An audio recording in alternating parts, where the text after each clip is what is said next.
Hi, today we are going to be exploring some different areas of Final Cut Pro and learning how to use them. Hopefully this will help you with your video project in Graphics 340 and help you to figure out exactly what some of the buttons mean, some of the navigation, and some of the faster tips to figure out how these things work. So we'll start now.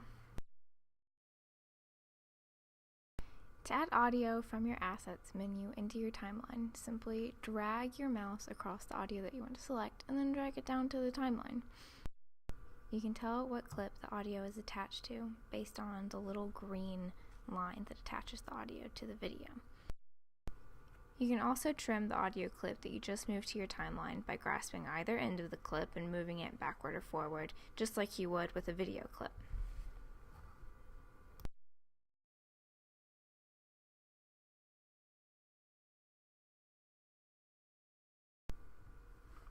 You can separate audio from video on a clip by first selecting the clip that you want to separate audio from, then go to the top of your menu, Clip, Detach Audio, and it'll detach the audio for you.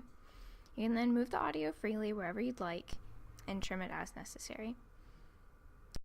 You can also change the audio or video clip using the blade tool. Just click wherever you want to make a separation in the clip and then select the clips after they've been separated and move them or delete them as necessary.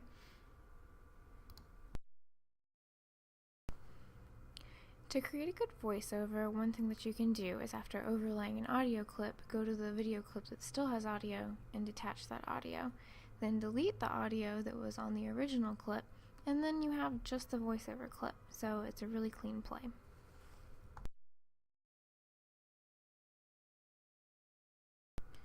To move seamlessly from one audio clip to the next, don't bump the two clips next to each other. The one will fade out, there will be a pause, and then the next one will fade in. It's very jerky and it doesn't sound good.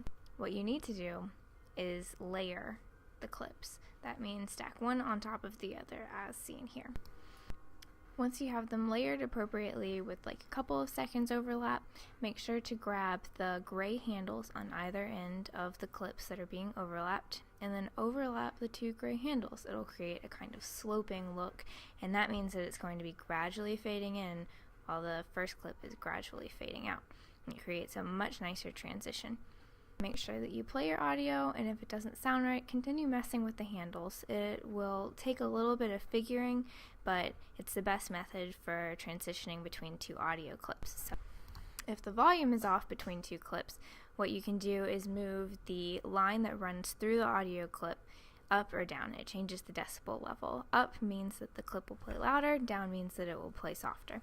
The same can be done with a video clip that still has audio attached.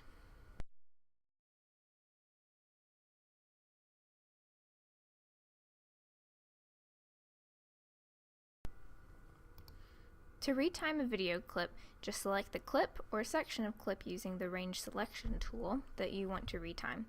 Then go over to the retime button and select either slow or fast depending on which one you want. We're going to go with twice as fast just to demonstrate the effect. Now that we've chosen that, the particular section that is highlighted in blue will be going twice as fast while the normal sections will be going at a normal speed. Of course, if we're not happy with twice as fast, you can just grasp either end of the blue section of time. You can stretch it out to make it last longer and go at a closer to normal speed, or you can shorten it even further, which will make it go even faster. The same can be done if you've slowed down a clip.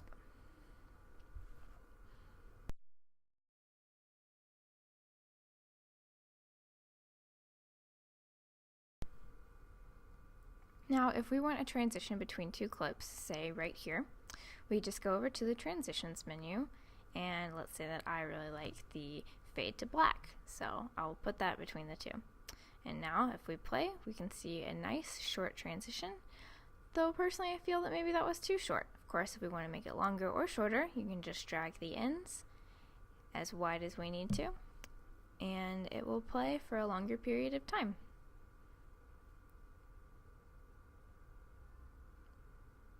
However, if we want a specific amount of time, all we have to do is select the transition, double click on the time menu, And when we have that window appear, just type on your keyboard how long you want the transition to last, then click enter. I did 3 seconds, and you can see that the transition expanded, and now I have a 3-second long transition.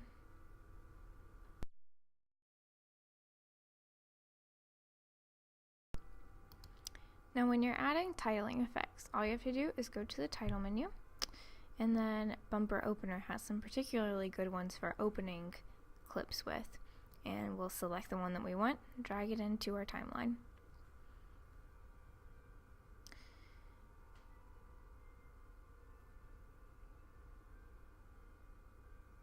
As you can see, this one's pretty fun, and when we get to the part where the text is that we want to change, pause it so that the playhead is on that part, then go up to the window and double click on the text that you want to change. You can start typing and it will replace the text, and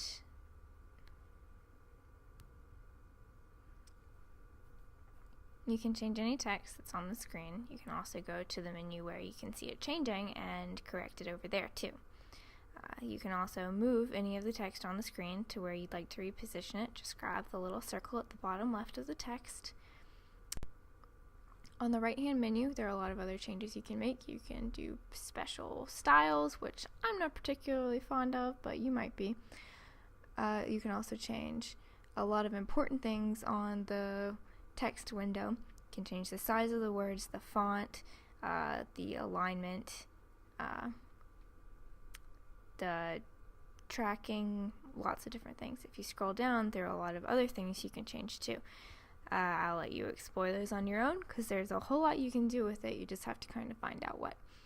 On the title tab is where you can change the colors on the title effect. Here we're going to change the ink effect to this nice periwinkle. And then we can change the text that's being covered up by the ink to another color. You have a lot of different options on here. Of course, not all special effect title effects are going to be exactly the same. Some things will let you change the background color, some things will let you change the text color, and some won't. They're all a little bit different. You just have to decide which one is the best fit for your video.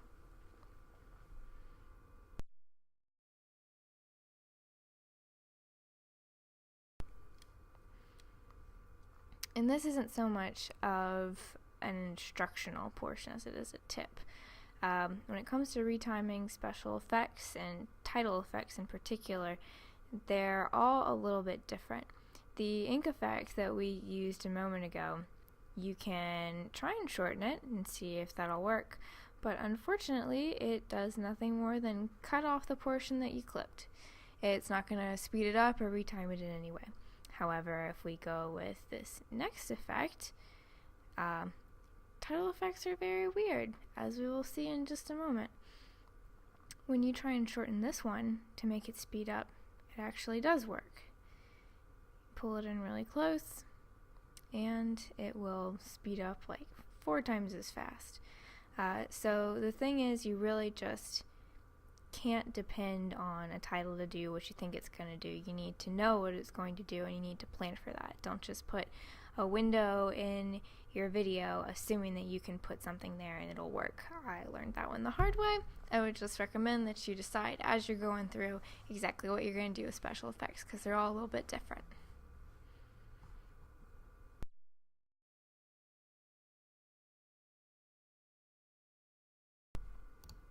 One effect that you're probably going to use at some point is lower thirds, which can be found in the text menu.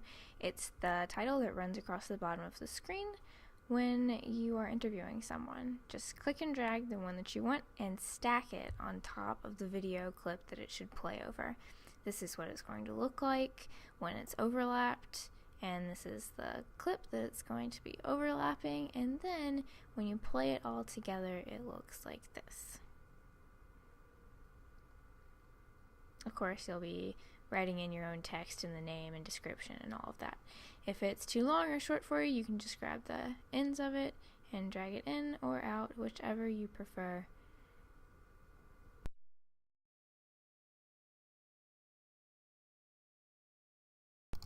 One special effect that's really fun to use is the Ken Burns tool.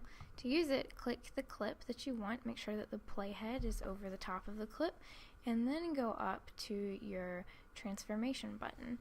Make sure that you select crop and the button is blue, and then click on Ken Burns.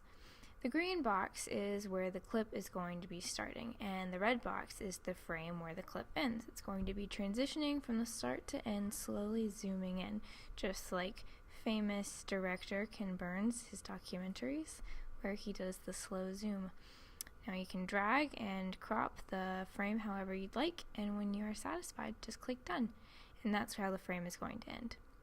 Then you can start from the beginning and notice how it's going to be slowly zooming in to that area that you framed with your end box. This is a really good tool to use during long interview segments because it creates a little more interest than someone just sitting or standing and listening to them talk. There are a lot of other tools that you can use. I'd recommend checking out the other transformation and crop tools and seeing what else you can do with them.